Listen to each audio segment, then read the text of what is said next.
तो साथियों, स्वागत है आपका उत्तराखंड हलचल में। और अब मैं पहुंच चुका हूं गोगीना के गांव में। और मेरे साथ कुछ बच्चे बैठे हैं, और जो स्कूल मैंने आपको दिखाया था कुछ वहां पढ़ते हैं, और कुछ यहां से 5 किलोमीटर दूर जो इंटर कॉलेज है। गोगीना जो क्षेत्र है यहाँ पे इंटर कॉलेज नहीं है। यहाँ से 5 किलोमीटर दूर इंटर कॉलेज पड़ता है। सबसे पहले हमारे साथ हैं, उनसे बात करते हैं। क्या नाम है आपका? भूपेंद्र सिंह। कौन से विद्यालय में पढ़ते हैं आप? GHSS Govina government higher secondary school. अच्छा, अभी मैं आपके स्कूल गया था, मैंने वहाँ पे देखा कि बहुत ही सुंदर तरीके से आपने अपने स्कूल को सजाया हुआ है। जो टीन है उसको तिरंगे का कलर देके, और जो बाहर क्लासेस की दीवारें हैं उन पे राष्ट्रीय पशु, राष्ट्रीय पुष्प, इस तरीके की चीज़ें बनाई हैं। तो ये आइडिया कहाँ से आया? ये आइडिया हमारे प्रिंसिपल सर का था। अच्छा। उन्होंने सभी बच्चे कनिस्टर लेके आएंगे, फिर तिरंगे का आइडिया 15 अगस्त में आया हमको, ओके। 15 अगस्त के दिन। तो और बात करें यहाँ की पढ़ाई की, क्या हालात हैं स्कूल के? और क्या यहाँ पे सारे टीचर हैं? और मतलब क्या क्या परेशानियाँ जो स्कूल में आपको आती हैं? कुछ स्कूल की, आपके जो विद्यालय है उसकी कुछ अच्छी चीज़ें, और जो परेशानियाँ हैं, मैं दोनों आपसे जानने आज पहुँचा हूँ आपके पास।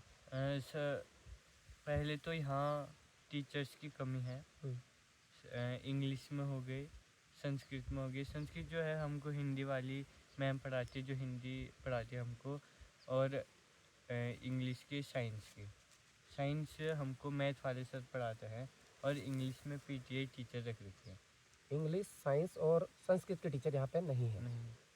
और और क्या चीज़ें हैं स्कूल में, क्या अच्छाइयाँ आपको लगती हैं? और अच्छा ये है कि यहाँ जो अध्यापक हैं वह हमें दूर दूर तक ले जाते हैं प्रतिभाग करने के लिए, खेल में हो, सांस्कृतिक प्रोग्राम में हो, हर चीज़ में। उसके बाद अगर बात करें यहाँ स्कूल में गेम्स की क्या हालात हैं? क्या यहाँ पे स्कूल में गेम्स? यहाँ गेम्स टीचर कोई नहीं है। हम प्रिंसिपल सर ही सिखाते हैं हमको गेम्स। और साथ में यादव सर। ओके। तो ये थे हमारे साथ भूपेंद्र, जिन्होंने बताया राजकीय उच्चतर माध्यमिक विद्यालय जो गोगीना में है, ये वहाँ के छात्र हैं। कौन सी कक्षा में पढ़ते हैं आप? 9th। आगे जाके क्या सोचा है? 10th के बाद जब आप इंटर कॉलेज जाएंगे तो क्या सब्जेक्ट लेने की सोची? मैथ्स। मैथ्स। तो इंटर कॉलेज यहाँ से लगभग कितना दूर है? 5 6 7 किलोमीटर। तो कुछ छात्र हमारे साथ राजकीय इंटर कॉलेज के भी हैं, जानते हैं उनसे। एक मिनट, आप उसे दे दीजिएगा, लेफ्ट हैंड। क्या नाम है आपका? राशि और तेरा। और कहाँ पढ़ते हैं आप? हम राजकीय इंटर कॉलेज जाते केठी में पढ़ते हैं। जो यहाँ से 5 किलोमीटर दूर है। हम्म। सबसे पहले तो मैं आप लोगों को बताना चाहूँगा, ये हमारे पहाड़ों का बड़ा दुर्भाग्य है, शिक्षा के मामले में हो या स्वास्थ्य के हालात हो। 10 किलोमीटर प्रतिदिन इन बच्चों को अपने विद्यालय पहुँचने के लिए पैदल चलना होता है। सवेरे उठना है और यहाँ से 5 किलोमीटर दौड़ लगानी है, विद्यालय पहुँचना है, फिर वहाँ से 5 किलोमीटर वापसी आना है। तो किस तरीके की आपको परेशानी नहीं आती? डेली 5 10 किलोमीटर आपको चलना पड़ता है, या अब आदत बन गई है? हाँ, आदत बन गई। स्टार्टिंग में बहुत प्रॉब्लम होती थी, बहुत चलना पड़ता था, फिर नीचे को डाउन में जाना पड़ता था, फिर घर आते समय ऊपर को चढ़ाई चढ़नी पड़ती थी।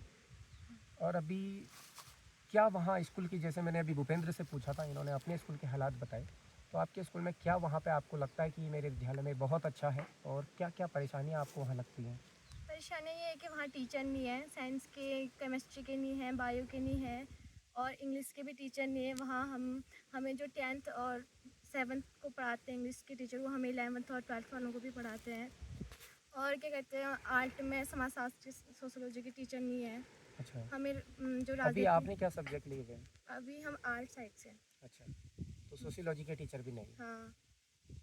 एक बड़ा सवाल इन दूरस्थ इलाकों में जो रह रहे बच्चे हैं, इनके भविष्य को लेके है कि विद्यालय में टीचर का ना होना। और ये प्रदेश के जो हमारे हालात हैं, ये वाकई चिंताजनक है। एक तरफ हम पलायन की जब बात करते हैं, क्या सोचा है आगे जाके, क्या आप लोगों ने बनना है? 12th पास करके हम कॉलेज करेंगे रेगुलर। उसके बाद कुछ कोर्स, कोचिंग वोचिंग जाएंगे, इंग्लिश कोर्स। सो HM होटल मैनेजमेंट का करना चाहता है। HM करना चाहते हैं। हाँ। और हमारे साथ और एक छात्रा है, उनसे भी बात करते हैं। आप इन्हें ईयरफोन दे दीजिएगा। क्या नाम है बहन आपका? चंदा रौतेला। चंदा रौतेला हमारे साथ हैं। आप भी उसी इंटर कॉलेज में पढ़ते हैं? हाँ। 10 किलोमीटर प्रतिदिन आप भी चलते हैं? हाँ। तो क्या लगता है स्कूल में क्या होना चाहिए? अभी एजुकेशन मिनिस्टर हैं हमारे डॉक्टर धन सिंह रावत जी, जी। और हमारे हेल्थ मिनिस्टर भी वही हैं। हाँ। तो जैसा बताया कि टीचर नहीं है, तो क्या एक मैसेज अगर ये वीडियो उन तक पहुंचता है, ये पहाड़ के दूरस्थ इलाकों से, उनसे क्या कहना चाहेंगे? हम कहना चाहेंगे कि हम इतने दूरस्थ इलाके में रहते हैं कि हमें यहाँ शिक्षा की सुविधाएं नहीं हो पा रही, तो हम उनसे निवेदन करते हैं कि वो हमारे विद्यालयों में साइंस के टीचर्स और इंग्लिश के टीचर्स भेजें। और हम भी कुछ आगे को साइंटिस्ट बनना चाहते हैं, कोई साइंस से डॉक्टर बनना चाहता है, कोई आईपीएस बनना चाहता है, कोई आईएएस बनना चाहता है। तो यहाँ के जो बच्चे हैं वो अपने अपने एम तक नहीं पहुँच पाते हैं, तो हम चाहते हैं, उनसे अनुरोध करना चाहते हैं कि वो हमारे लिए यहाँ टीचर भेजें। ये एक बहुत अच्छी बात बोली कि अगर डॉक्टर बनना है, साइंटिस्ट बनना है, इनका एम जो इन्होंने अभी अपना तय किया है, इस क्षेत्र के बच्चे उस स्तर पर नहीं पहुंच पाते, क्योंकि जब प्राइमरी एजुकेशन बिना टीचरों के अगर दी जा रही है, तो हायर एजुकेशन अपने आप परेशानियों के बीच होगी। और कुछ आपसे मैं जानना चाहूँगा, क्या हालात है यहाँ स्वास्थ्य के? कई बुखार आता है या घर पर कोई परेशानी होती है, तो किस तरीके से उसे आप उसके बारे में क्या कहना चाहेंगे? हम कहते थे जैसे हमारे यहाँ किसी को कुछ बीमारियाँ वगैरह हो जाती है, जो डिलीवरी महिलाएं होती है, तो उन्हें बहुत सारी कठिनाइयों का सामना करना पड़ता है। जैसे यहाँ रोड की हालत आपने देखी होगी, रास्ते में बहुत सारे गड्ढे हैं, तो जब उन्हें डिलीवरी के लिए ले जाया जाता है यहाँ से, तो रास्ते में उन्हें बहुत सारी तकलीफों का सामना करना पड़ता है। और यहाँ भी एम्बुलेंस 3-4 घंटे में पहुँचती है। यहाँ नेटवर्क भी नहीं है, जिससे हमें कॉल करने के लिए भी आगे ये जाना एक पड़ता है। बड़ा परेशानी का विषय है। कल भी जिस क्षेत्र में मैं गया था, भनार घाटी की तरफ, तो वहाँ भी लोगों का यही कहना था कि वहाँ भी दूर संचार की व्यवस्था नहीं है। और आज जो मैं ये अंतिम जहाँ सड़क पहुँचती है गोगीना, कानपुर क्षेत्र का जो अंतिम गांव है, तो यहाँ भी वही परेशानी है, नेटवर्क का ना होना।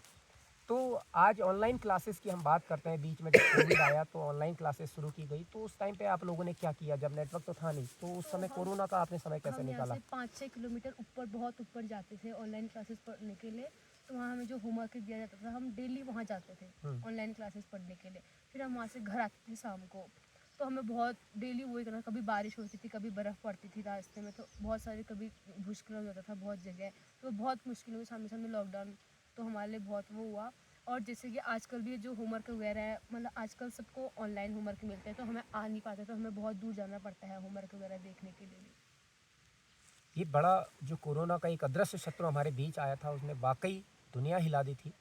तो जब उत्तराखंड के दूरस्थ गांव, जहां ना सड़क है, ना अच्छी शिक्षा के लिए टीचर यहाँ पे है, ना स्वास्थ्य यहाँ पे, क्या यहाँ कोई हॉस्पिटल है? हॉस्पिटल तो है यहाँ पर, वहाँ सिर्फ फार्मासिस्ट हैं, अच्छा, डॉक्टर नहीं है। डॉक्टर नहीं है। क्या है हॉस्पिटल का नाम? क्या है? पीएससी है कि सीएससी है?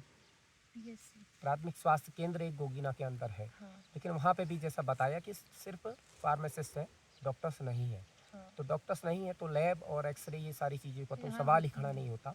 और यहाँ से इलाज के लिए बागेश्वर सबसे नज़दीक हॉस्पिटल आपको पड़ता है। हाँ। अगर कंप्लीट किसी को इलाज कराना है, बॉडी चेकअप कराना है, वो सीधे बागेश्वर ही जाते हैं। तो सीधे बागेश्वर ही जाते हैं। हमारे साथ एक बहन और है, उनसे भी बात करते हैं। आप इन्हें दीजिएगा। क्या नाम है आपका? साधन। आप कहाँ उसी विद्यालय इंटर कॉलेज में पढ़ते हैं? हाँ। आपके क्या सब्जेक्ट हैं? आर्ट्स। आपकी भी आर्ट्स है, हाँ। तो सोशियोलॉजी के टीचर आपकी भी नहीं है। ना। तो क्या एक मैसेज आप आज इस दुर्गम क्षेत्र में जब मैं पहुंचा, आपके मैंने सड़क के हालात देखे, स्वास्थ्य के हालात देखे, इसके बाद मैं गांव के लोगों से मिलने अभी जा रहा हूं, और मेरा एक प्रयास है कि जो हमारे उत्तराखंड के अंतिम गांव हैं, वहां के मैं बच्चों से भी बात करूं, युवा से बात करूं, क्या क्या परेशानियां हैं। तो क्या आप एक मैसेज हमारे चैनल के माध्यम से देना चाहते हैं, चाहे वो सरकार हो या अधिकारी हो? क्या चाहते हैं कि आपके स्कूलों के हालात कैसे बदलें, उसके क्या आप सोचते हैं? क्या आपको परेशानियाँ आती हैं? जी। तो हमारे वहाँ नेटवर्क की कमी है, तो हम मैसेज भी नहीं कर सकते और ऑनलाइन पढ़ भी नहीं सकते। और यहाँ रोड की हालत बहुत ख़राब है, जिससे हम जाने में हमें बहुत सी दिक्कत होती है। जी, तो वही है मेरा एक जो प्रयास है कि रिवर्स पलायन की जब हम बात कर रहे हैं, तो रिवर्स पलायन कैसे होगा, उसको लेके हम पहाड़ों के दुर्गम इलाकों में पहुंच रहे हैं।